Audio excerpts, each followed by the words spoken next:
Welcome to episode 3 of Master the Art of DAZ for blends. I'm Cameron from Dreamlight, and in today's video we're gonna be getting close and personal. Until now we've been covering cool backgrounds, but they are kind of static, right? If you look at the possibilities of a background behind your character, adding up here, right, in the environment tab, they are kind of static, and it's kind of difficult to get close to your characters. Of course you can always move the camera closer to your character and all that, but it's kind of limited anyway because the background is just static, it doesn't move. And a quick reminder of our cinematic experience mega sale in our Dreamlight 3D store. Sale ends in 4 days from now. And if you follow along, grab the same exact images I'm using, you can just visit our store. And today I'm going to be using the fog that you can see here for the backgrounds.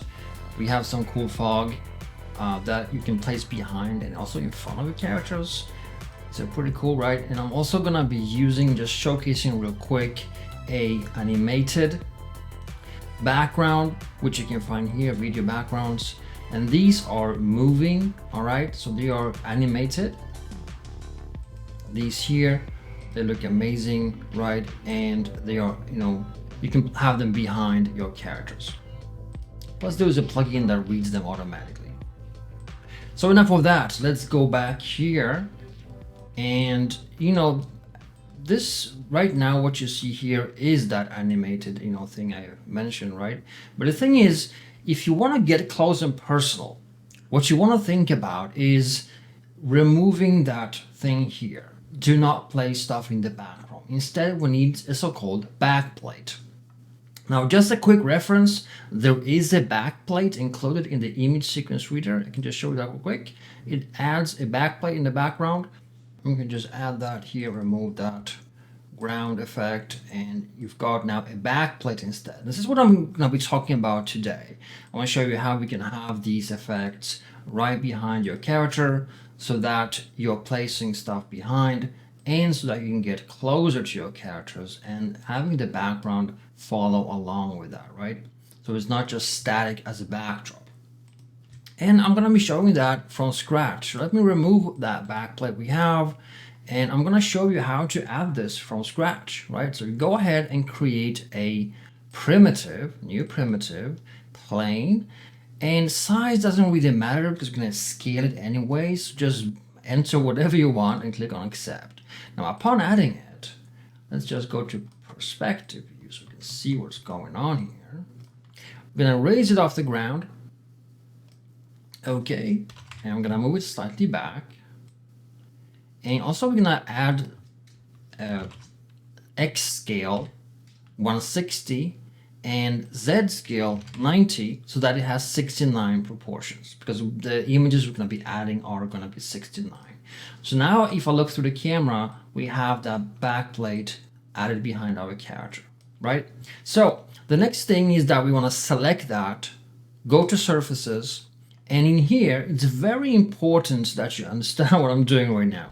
I'm gonna blacken the base color to dark black. I don't want to see that. Because when you have that on, like if you have it maybe to, let's say, white, it will receive light. It will also receive shadows. We don't want that on the backplate. So we're gonna tune that down to nothing. All right. Next, we're gonna throw in the texture from that fog, because we want it to be visible in texture shaded preview. I'm going to show you that in a second, but then we're going to remove that. You don't want to have any layered glossiness or something like that. Remove all that, remove reflections, and down here on emission I'm going to put it to white, and also throw in the same texture in here. So now you are in texture shaded preview. This is not a render, this is the live kind of OpenGL preview, right? And that is now being showed live behind our character. So this is a great way because you have it added here. If you remove it from here, it will disappear. So that's, even though it's black and we add it here, it will then show behind our character in that live preview, which is the texture shaded here, this one here, right? If you have NVIDIA Iris on now, you can see that we have the backdrop behind. It's kind of dark, so we're going to just increase the luminance value until we see it and it's properly displayed here. Now the cool thing about having a backplate is that you can go ahead now and, you know, get closer to your character with the camera. As you move the camera, the background follows. As you zoom in, the background follows. And also very important, you know, when you have backgrounds added here in the environment tab, right about here, when you add that there, the problem with that is, you know, you cannot make it blurry unless you load that image into Photoshop or any other editing software and make it blurry and then import it back into DAZ Studio, right? Now, because it's a backplate behind our character, so there's a distance, right? This is our camera, this is our character, this is the backplate.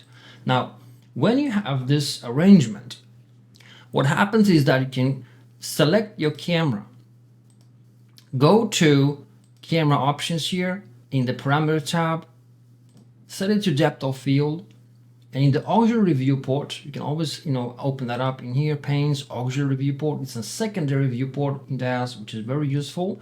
You have one like your main render, then you can have this one maybe in wireframe or in texture shaded or whatever, so that you see what's going on in your scene, right? And frankly, now what you can do is set the depth of field here properly. So you see these planes here, right? And as you move that focal distance, you see these planes move, and then you can exaggerate this going down to make it really blurry, or increase this value to have a little bit less blurriness behind.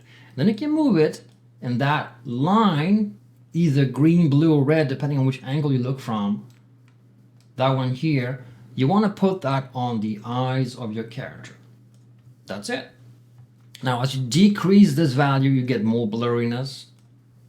And as you increase this value, you get less blurriness. So it's up to you, right? So you get a lot more options when playing with a backplate.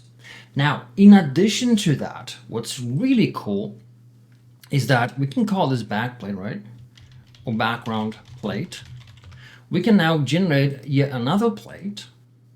I'm going to call it foreground plate. Foreground plate. Now that one I'm going to copy, so I have the exact same position, scale, and all. Now I'm going to go to perspective view, zoom out a little bit so I see what's going on. And I'm going to grab that foreground plate and place it in front of our character, but behind the camera, right? So we see that we have the background plate, the character, and the foreground plate, and the camera. Now I have two cameras, so a little bit of distraction. Move the other camera. There we go, right? Awesome. Now, what I'm going to just do real quick is, for now, copy. I'm going to select these both using Control and click. So I have both selected. Go to Surfaces. On the back plate, I'm going to click on Copy, Foreground, Paste. So now they're identical, but I don't want them to be identical, right? I want to have a different type of fog effect on the foreground plate. So I'm going to select that, go in here, and change the image to something else. So click on Browse. And here are some of the photo packs I mentioned. Ground Fog has some really cool stuff here. I'm going to choose this one, or even maybe this one, right? So it has a different look and feel. And also I'm going to select the same texture for it here, right? So it has the same image over there. I think let me just do none. If you remove the texture and then click on Browse, you end up in the same folder as you were previously. It's very useful. Now I'm going to just select the same here. I'm going to scale it so it's smaller. So additional plate is a little bit smaller, right? And now what we're going to do is make it transparent. This is an important step because otherwise you don't see so much, right? So pretty much here, I'm going to throw in the same texture into the cutout opacity, all right? And here, just select ground fog 6. So now we have that transparent in front of our character. And now as I move this, if I just move here,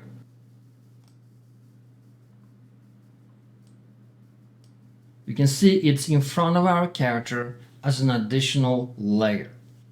Now, very important when you're working with dual layers like this is that you have kind of a little bit of understanding of scale. That means that, you know, fog that is closer to the camera should naturally be a little bit larger in scale. As of now, it looks kind of vice versa, right? So I'm gonna grab the background plate and scale it down a little bit, right? So it looks smaller and has a smaller pattern. Now I can do vice versa with the foreground plate and just, you know, scale it up a little bit so I get a larger fog pattern on the fog closer to the camera. Now you can always adjust, and the thing is, this has a really cool 3D feel to it, right? I mean, you can move the camera around here and you will really feel these. So it's very, very cool. Now you can always control how much of that fog, the density of it, by going to surfaces and here adjusting the color opacity. So besides the image that, you know, makes it semi-transparent, you also can enter a value here like 0.5 to make it less intense, or 0.7 or whatever you need, right? And then it's a matter of just moving that around and getting it right. Now, when you're using texture shaded preview, you can better reposition it, right? Because it's very fast and live. So you can get it properly aligned. Sometimes it can be a good idea to squash your foreground plate a little bit. So you can go ahead here and, you know, use this Z here to squash it, so we get maybe less stuff happening above your character, and you can, you know, have more fog down here on it instead. So it looks like this, right? So you don't have so much in her face, but rather than just, you know, below the half of the frame, half of the image. And guys, that's all for today's video. I want this to be just, you know, quick to the point videos, giving you quick lessons each day. And the thing is, in the next video I'm going to cover more about lighting, because we have just touched upon this, you know, cool topic, and there is so much to cover, so many cool techniques. And again, I don't want to overwhelm you. I want to give you all the tools so you can just pick whatever you like and make it your own, right? Use that, whatever things that work for you, you can just grab that and use it. Again, don't forget to check out my store, dreamlight3dstore.com, to grab these amazing effects. And go ahead now, have some fun, and I'll see you next time.